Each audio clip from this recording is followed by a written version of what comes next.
Bom dia, pessoal. A aula de hoje vai da página 250 a 255 do livro didático. Acompanhe aqui comigo a explicação. Nós vamos falar de magnetismo e corrente elétrica.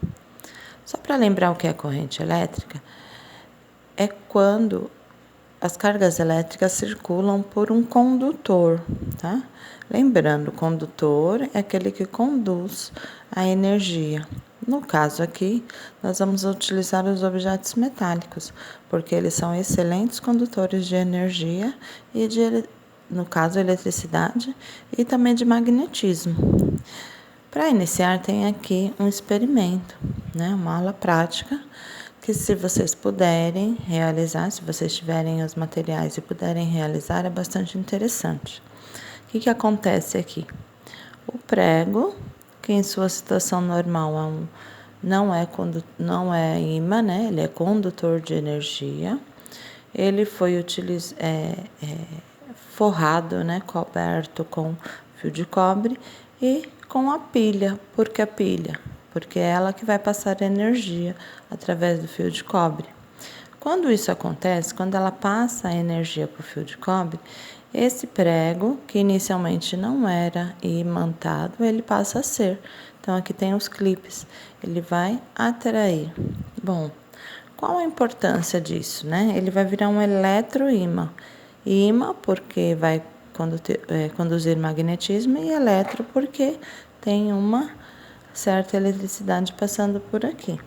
Bom, eles são utilizados em atividades que necessitam de propriedades magnéticas. E aí aqui tem um exemplo, né?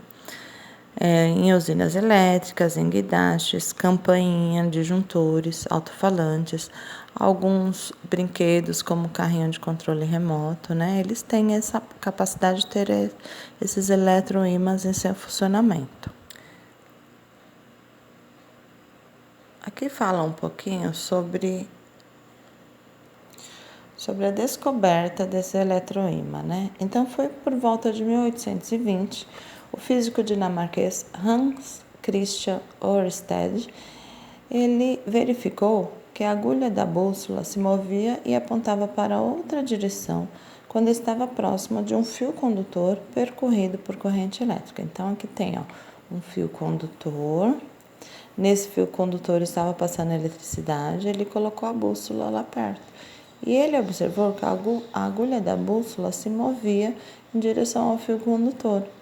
E quando essa energia estava passando de lado oposto, a agulha se virava também.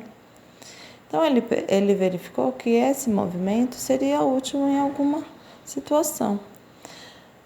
Sabendo que a agulha de uma bússola magnetizada se move por causa da interação com o campo magnético, no caso da Terra, a conclusão de Ørsted foi que um fio condutor percorrido por corrente elétrica gera um campo magnético ao seu redor, que interage com o campo magnético da agulha da bússola.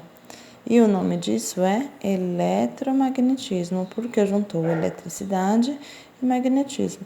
Então, ele percebeu que ela poderia estar fazendo esse movimento de atração de acordo com a corrente elétrica, de acordo com o lado que estaria passando as cargas elétricas nesse fio condutor. Bom, aqui tem duas ilustrações representando os campos eletromagnéticos. Quando o sentido da corrente elétrica está de baixo para cima, o campo magnético é gerado circular da esquerda para a direita. Quando a corrente elétrica está de cima para baixo, o fio condutor, né?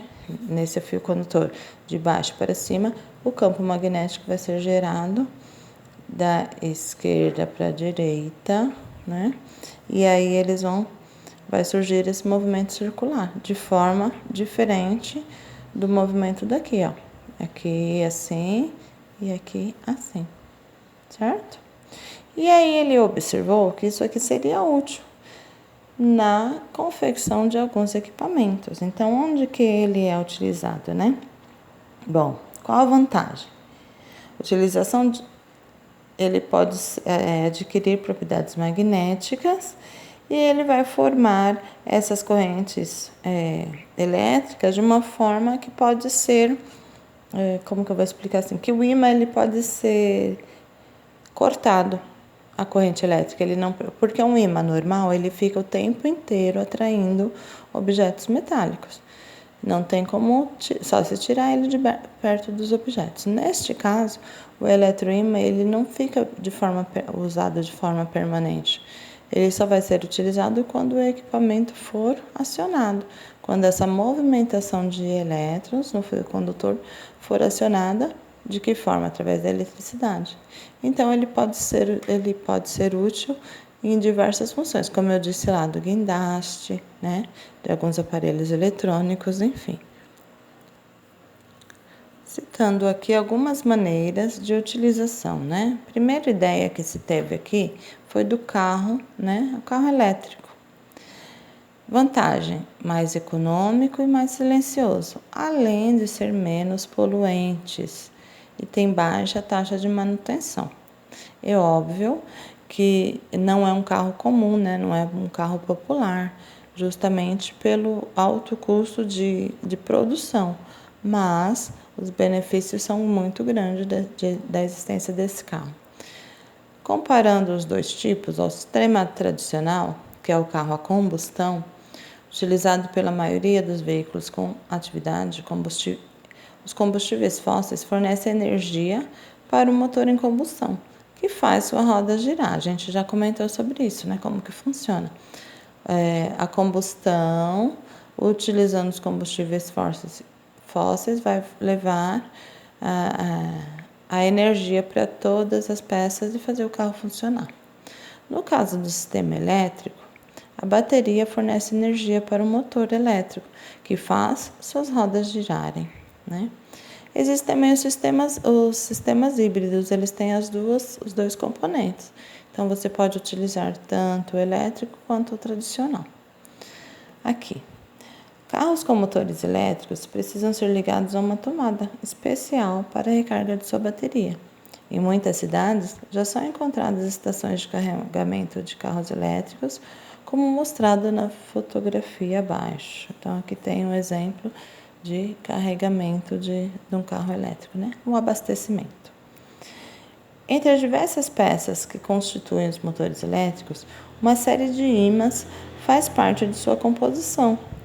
Quando percorridos por uma corrente elétrica, o motor é acionado em razão da força eletromagnética resultante. Então, ele é composto por diversos ímãs em diversas partes do motor, justamente para ter o efeito de eletromagnetismo. Um outro equipamento bastante interessante é o maglev, que é o trem com levitação magnética. Aqui tem um exemplo. Ó. O que acontece? Esse tipo de trem, ele não encosta no trilho. Ele é um trem muito veloz e ele não encosta no trilho como os trens tradicionais. Como isso acontece? Então, vamos lá. Quando a corrente elétrica é estabelecida pelos componentes indicados em 1 e 2, ó, corrente elétrica é formada aqui. Eles são atraídos entre si, mas não se tocam, fazendo com que o trem levite. Então, eles são atraídos, mas um não toca o outro. Por sua vez, o componente indicado em 3 garante ao trem permanecer estabilizado nos trilhos, mas sem tocá-los.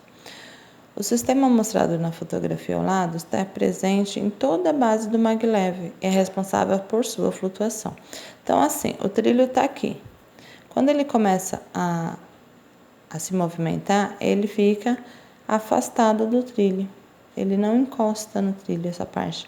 Isso faz com que ele seja mais veloz, né? O trem muito veloz. Em alguns países já são utilizados, como o Japão, a China, a Alemanha e França. No Brasil, o maglev Cobra, projeto desenvolvido na Universidade Federal do Rio de Janeiro, em parceria com outras instituições, está em funcionamento pela linha experimental, na cidade universitária da Ilha do Fundão. e aguarda resultado do pedido de certificado internacional, que poderá abrir caminho para sua produção industrial e futura comercialização, né?